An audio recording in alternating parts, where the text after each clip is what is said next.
right, so there was a comment on one of my videos a while back, and I'm sorry I'm getting to this so late, but I wanted to make kind of a response video because there was a lot of points in it, and I figured that it was important for them to be addressed.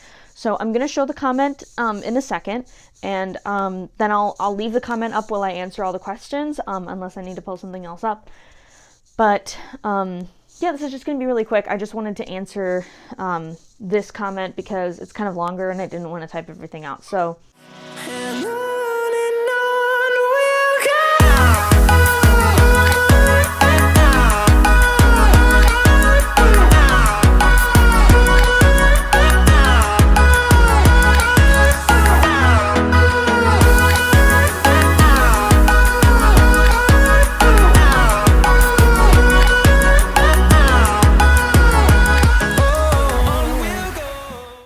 I try to answer as many comments as possible, but I do get a lot of comments because I do have a lot of videos up. So if I don't get to yours and it's like really important, you can always send an email. I do have my my like YouTube related email in the description down below of every single one of my videos. So yeah, let's get right into it. So I do just want to clarify to start out that, like, obviously this person, it says they didn't mean to be disrespectful or whatever. So that's, that's fine. And I'm not taking this as the person being disrespectful, necessarily like on purpose, but it does come across that way, especially because of the video that they commented on, which is the service dog anxiety attack actual live alert and response video that I put out a while ago during one of my real attacks. So they do come across slightly rude and disrespectful just because of their tone. However, I'm not blaming this person for that because, they just had some confusions about it. This is the way that they were brought up or whatever. That's fine. In my experience, this has not been my experience, like the way that they were brought up or whatever. This is, is different from me. So, that's fine. But, I do want to address some of the misconceptions in this comment. So I'm going to read through it, all together, and then I'm going to go through each point individually. So this screenshot is from a while ago. Obviously, this comment wasn't left 22 hours ago. But it says, I honestly don't mean this to be disrespectful. It seems that there is a growing population of people that need emotional support animals than I've ever seen before. I don't understand what's going on and why all this triggering is almost becoming popular. My parents taught me coping skills. There just wasn't all the coddling when I was growing up. You just sucked it up and had to go on with your day and your life. Even colleges and the like have safe spaces. I mean, Jesus Christ, it's nuts. I love and respect the use of a true service dog, one that alerts its owner of impending seizures, hypoglycemia, true PTSD, etc. But to need a dog to just help you with everyday triggers, especially ones that are just lap dogs and have no business in a business, in my opinion, you just need to learn to cope. I even saw a video of a guy bringing his miniature horse into a store stating it was for a therapy animal. It's almost like they just crave attention more than the animal. I know this is a long post, I just don't understand all the coddling of people. They will and are going to have a tough time dealing with everyday life. Rather than parents paying for college, maybe that money would be better spent on intense psychotherapy. And I can't read what the bottom one says. I did take the screenshot a while ago, so I don't have the original anymore. It must have been cropped out, the last word. But either way, basically, I'm sure that a lot of people who watch my videos have purely psychiatric service dogs. So people seeing this comment might have thought that this person was being disrespectful or just overall like uneducated, which I think that's what it is. It's not like, blatant ignorance or anything. It's just like they might not be as educated.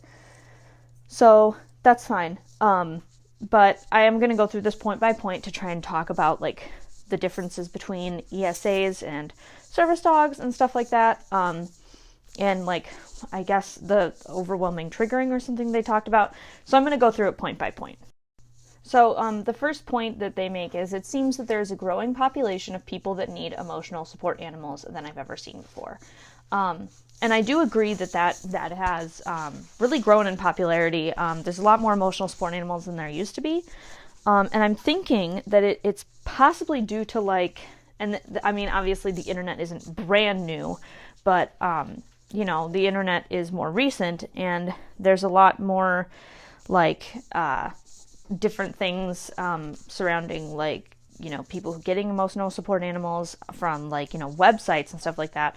And they see videos of people with service animals and they want an animal like that, but they know they don't have a disability. So they look for the next best thing. And they think that their emotional support animal can go out in public and stuff like that. So, it's just the overall rise of like more public information. So like these emotional support animal videos and stuff like that of people bringing like peacocks on the plane or the goose in Walmart, stuff like that. So that's what people are looking at that is kind of rising them to popularity, at least in my opinion. I do also know that there has been a rise in like mental health awareness.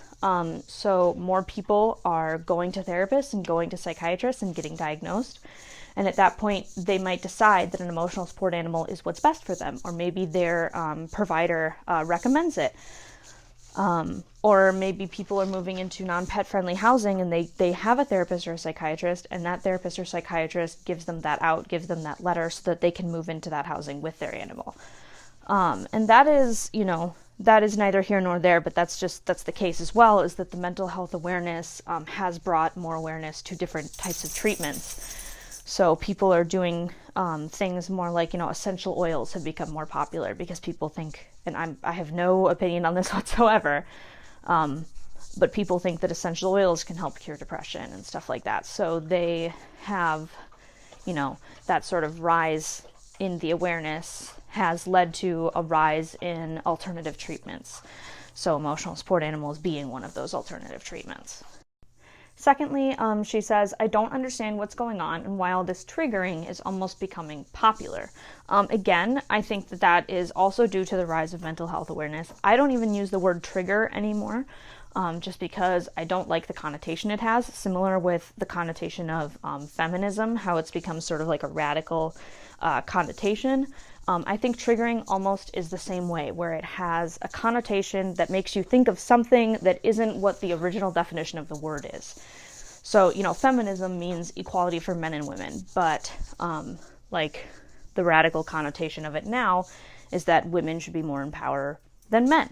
And I'm not taking a stance on that or whatever, but in the same essence that triggering has that radical connotation, such as like, the original meaning of the word actually means like something that causes something else, So if someone is triggered by like door slamming or yelling, like they have PTSD and they get triggered by those sorts of things, or, they got into a car accident and now they're triggered by like the sound of sirens, stuff like that, makes sense. But I do understand that there's a lot of people who use the word triggering a lot more loosely, and they just say like somebody being mean to them, like, saying like, your hair isn't pretty or something like that. They would say that that's triggering to them, which obviously, that's a little bit far.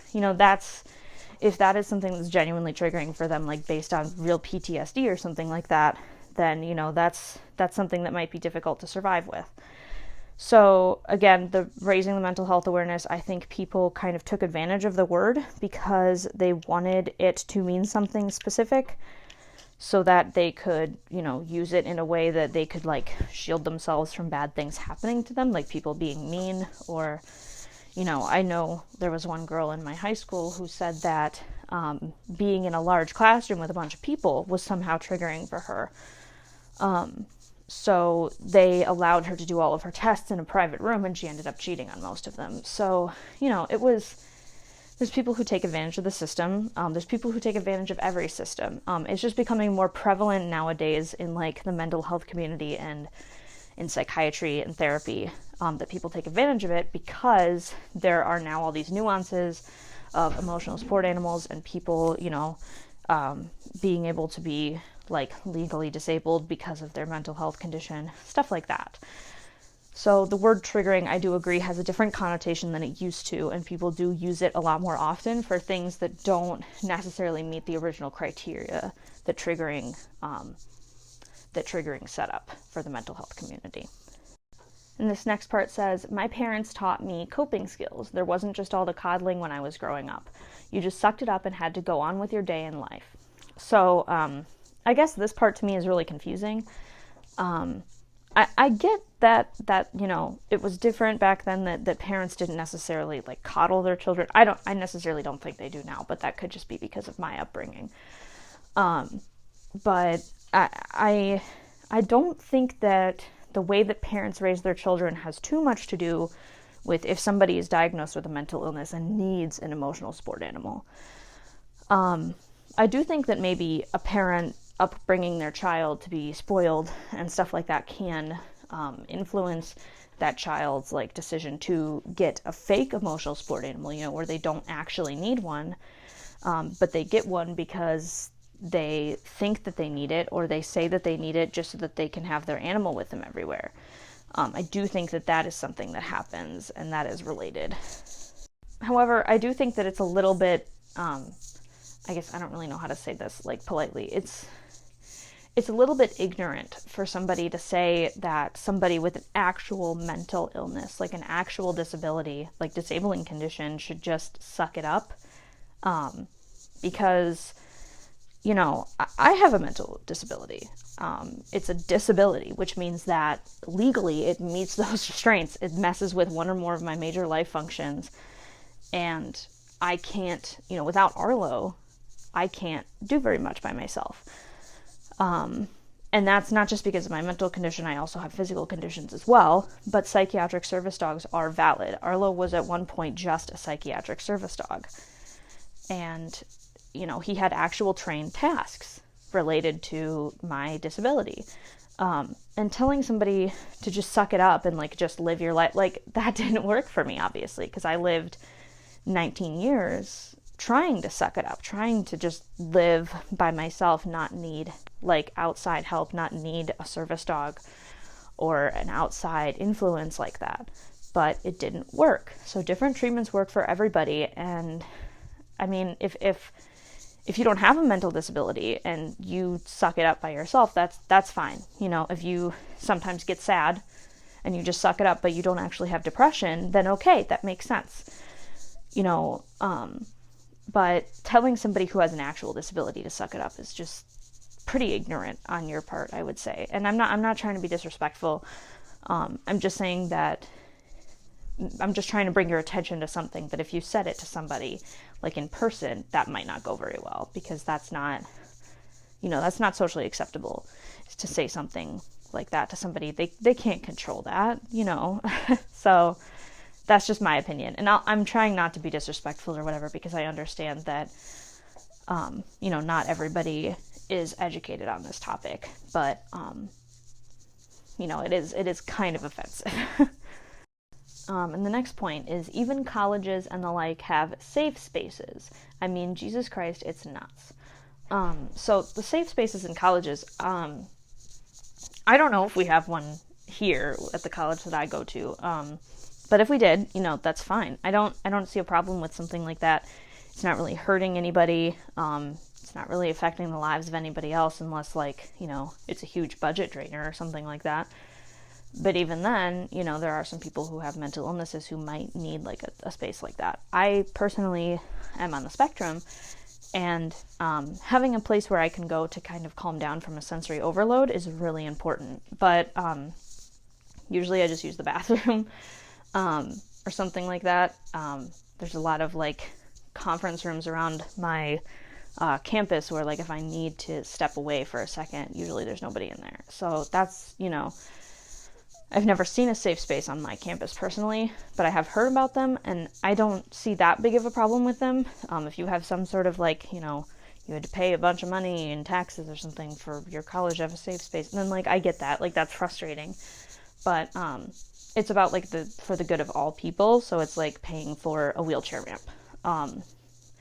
It's like, you have to pay extra taxes so that, places are wheelchair accessible, like government buildings and stuff like that. So, I kind of get the frustration, but like at the same time, it's just something we do. We all do that. We pay for the roads, So in general, like that sentence just didn't make that much sense to me. And the next thing she says is, I love and respect the use of a true service dog, one that alerts its owner with impending seizures, hypoglycemia, true PTSD, etc. So that's confusing because, like, there are true, quote unquote, psychiatric service dogs. So I don't know necessarily what you mean by a true service dog. If you mean like just a medical alert service dog, then PTSD wouldn't be included. So if you, if you approve, quote unquote, not that, somebody else's opinion about other people's medical care matters that much unless they're a doctor. If you, quote unquote, approve of psychiatric service animals or don't approve of psychiatric service animals, but then you do approve of a PTSD dog, then you approve of psychiatric service dogs. You're just discriminating based on difference in diagnosis, which isn't okay. So, PTSD is a psychiatric disability. Well, it's a psychiatric condition, and then depending on, the circumstances, it could or could not be a disability. Arlo, this video that they commented on, I'm thinking they're just thinking that Arlo is an emotional support animal or something like that. Arlo is task trained for my psychiatric and physical disabilities. So my psychiatric disabilities, this one was an anxiety attack, but I do have sensory overload. I have depressive episodes that can get pretty serious, involving like SI, which is self-injury, stuff like that. And those can get pretty serious. And I do suffer from hallucinations, so stuff like that can happen. I haven't been diagnosed with PTSD, but my psychiatrist suspects that I have some of the symptoms of it. And those are all psychiatric disabilities, and Arlo has different tasks for each one of them that help, and they make it so that I can live a more or less normal life. So for me, like, I'm just kind of confused by what you mean by true service dog, since, somebody who has severe, anxiety, and they have anxiety attacks in public, and they need a service dog to lead them out of a building, take them to a bathroom, lead them to their car, do deep pressure therapy, which is, proven to help with anxiety attacks, to keep them from self-injuring themselves. How is that less valid than somebody who needs a service dog to, let them know, hey, you're going to have a seizure, you need to lay down? It's both people could get injured if their dog is not with them and present and focused. So, in my opinion, there are different levels of service dogs, and some people don't necessarily need them. That's my opinion too, is that there are people who have service dogs who could have tried other ways of treatment and they didn't. That's frustrating. But I do know a lot of people who have psychiatric service dogs where they've tried everything. They tried a lot of things, and this is the thing that works for them, and that's fine. As long as their dog is not hurting anybody, as long as their dog is not disruptive, stuff like that, well trained and stuff like that, meeting the ADA requirements, cool. I just don't understand why somebody would necessarily have an issue with that. Secondly, if you're thinking about it in terms of like, medical alert or whatever, you want your dog to alert to impending seizures, cool. My dog alerts to impending anxiety or depressive episodes. He does have a cortisol alert, which cortisol can be triggered by different things in the body, and mine spikes sometimes. And usually right after it spikes, I have either an anxiety attack, a panic attack, which causes me to pass out, or sometimes it causes me to have a meltdown. So those three things, all of them could get me injured if they were to happen. So Arlo alerts me when he smells the cortisol in my breath raising higher than my normal level. And the reason that I think of this almost as a medical alert is because there is a physical change in the body. It isn't just a psychiatric, it's not just psychiatric. So some people do cortisol alerts and stuff like that, and their dog is still considered a psychiatric service dog because they have anxiety, and that's what the cortisol causes, stuff like that. So to me, it just doesn't add up, I guess, like this opinion, I guess, because PTSD is a psychiatric condition. So I don't know. And then the next part says, but to need a dog just to help you with everyday triggers, especially ones that are just lap dogs and have no business in a business, in my opinion, you just need to learn to cope. So helping somebody with everyday triggers, what's interesting is that PTSD is probably the biggest mental illness that people get service dogs for. And dogs, the service dog helps with quote unquote everyday triggers. So somebody could be triggered by like a dark room and they need their dog to search the room before they walk in. Or a door slams and they start going into a flashback and their dog needs to help them. Those are everyday things that happen. And their dog has to be there to help them. So, again, just not making sense. But everyday triggers meaning like somebody not being nice to you. Like, I get that. Like, that doesn't make sense. You don't need a service dog for that. But there are a lot of people who have like conditions that they would say, oh, this thing triggers me. And I'm like, all right, I have sensory processing disorder, so I do get triggered by certain things. And Arlo is not solely for my sensory processing disorder, but he does have tasks that help me with it.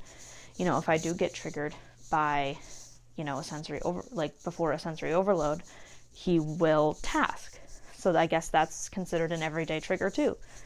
So I guess I'm just unsure of what you mean, if that's just needs to be clarified or something like that.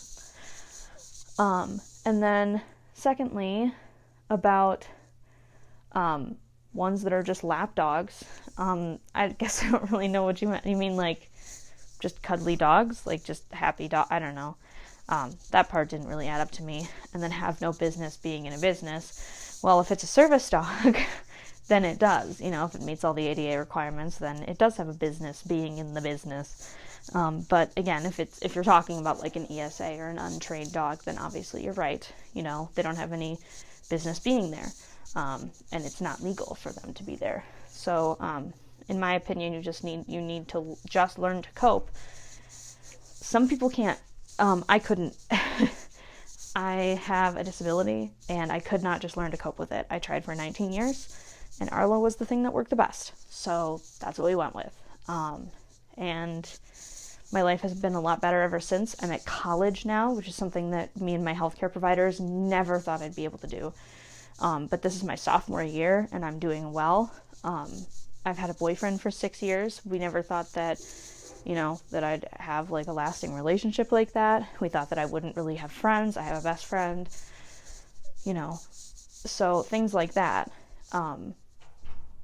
are things that service dogs can help with. They help you to live a more normal life than you could have originally. So coping mechanisms didn't get me here. My service dog did. And this next part is kind of funny. It says, I even saw a video of a guy bringing in his miniature horse into a store stating it was for therapy animal. So I think that's funny because I think that they're talking about the video. I had a compilation up a while ago of fake service animals. And it was a quote unquote therapy horse that somebody brought into like a gas station or a Walgreens or something like that and bought it a bunch of mints. So they might have seen it from my video. But yeah, you're right. No, that's ridiculous. Therapy animals do not have regular public access rights. They usually work with programs, and not sure like what, I don't really know the laws on that sort of thing. I've trained a few therapy dogs, but it's like training public access skills for a service dog. So I'm not really like that educated on the laws for that. If somebody wants to like educate me down below on like the laws of where your animal can go with you to train, stuff like that, like what programs you would normally use, stuff like that. I'd love to hear that if you want to post that down in the comments. But you're right. This horse had no business being in this establishment.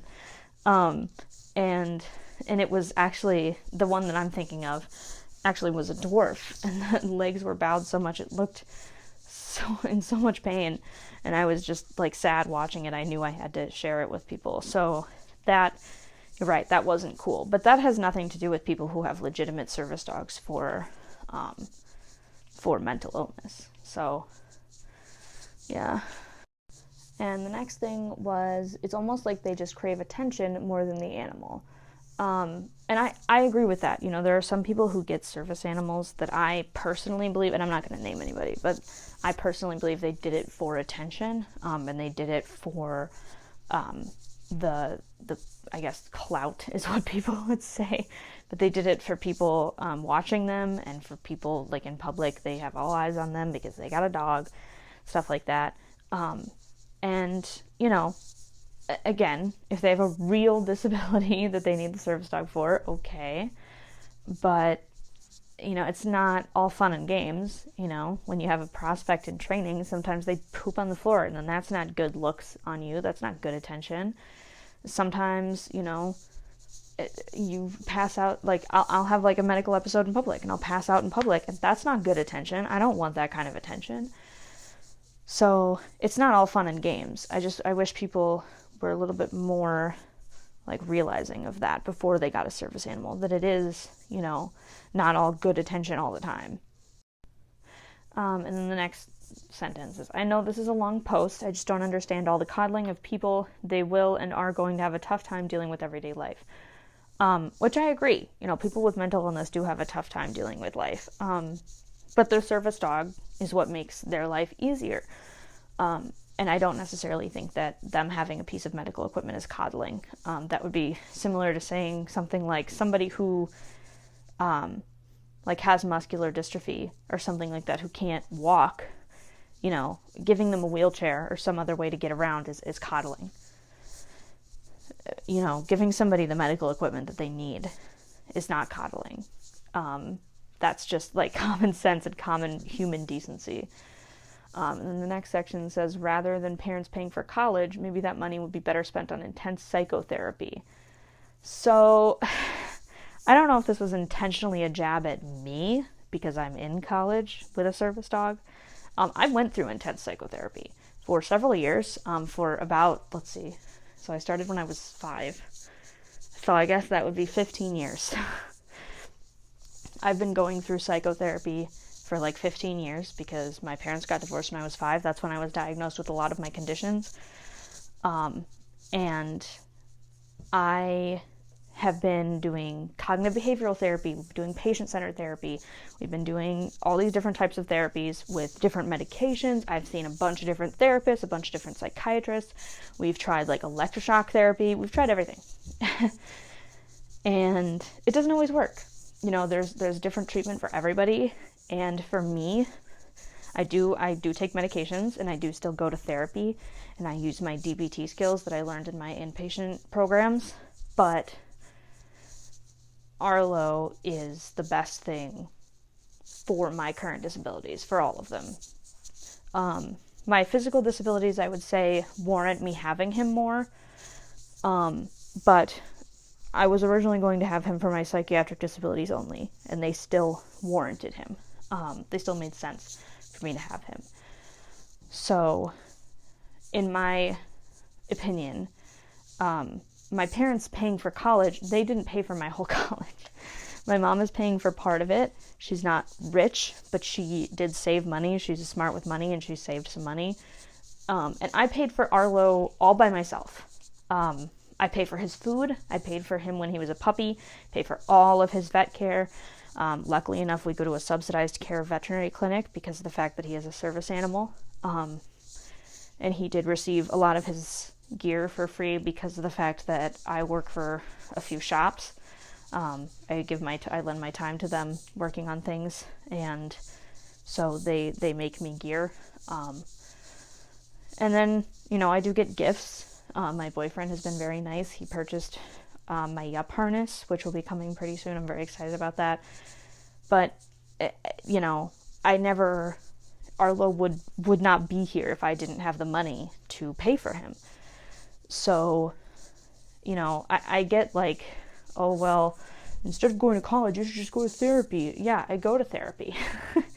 My dad pays for me to go to therapy. So I'm on his insurance. I go to therapy. I have a psychiatrist. I see a lot of doctors for my physical conditions. I'm on a few different medications for my psychiatric disabilities. The treatment that I'm doing is intensive. And a lot of the treatment that people do for mental disabilities is intensive. And, usually a psychiatrist or therapist will not write a letter for a service dog if someone has not tried many other things first. At least in my understanding. I know there are some therapists that just pass out their service dog letters, and I know there are some registries online where you can just get a service dog letter, but in the way that it should be, and the way that I've experienced a lot, is you get a letter from your doctor once they decide that's the best treatment for you. So my doctor would not have given me a letter for Arlo or suggested that I get a service dog if she did not think that it was the best treatment option for me after trying everything else for so long. So just in general, like, I don't know, the last comment was kind of rude, in my opinion, since it was like specifically a jab at me. It just kind of sounded like it was specifically to me, because I think I mentioned in this video that I'm in college and stuff like that. I don't know. But that is kind of all I have for you guys today. Just wanted to go over that comment so that for that person and for everybody else who might be curious, that's all kind of settled and it makes sense to everybody. If you guys have any more questions, please don't be afraid to leave them down below. I promise I don't answer them all in like a weird video way. Usually I just respond to comments, but I wanted to kind of like talk about this one because I feel like it's kind of an overarching issue that a lot of my viewers might not understand. Like, they might not get why sometimes Arlo is for psychiatric things, and like why a lot of people have psychiatric service animals. So I feel like this is kind of helpful. If you found it helpful, press that like button. Make sure to subscribe so that you don't miss any of our uploads. And I will be having another video coming out soon. I had a relapse this past week. So again, reason why I have a partially psychiatric service dog. I have manic depression, so my depression comes back and sometimes it's here for like a week, and it was. So I spent this past week really trying to recover from that sort of thing, and I vlogged a lot of it, so I'm really excited to share that with you guys because it took me a while to film, obviously, and I'm still editing it, so it might not be out for a little bit, but should be out soon. So keep your eye out for that. And again, if you guys have any questions, leave them down in the comments, or you guys can email me. I do have my email down in the description box. So yeah, I think that's everything. I'll see you guys in whatever we make next. Bye.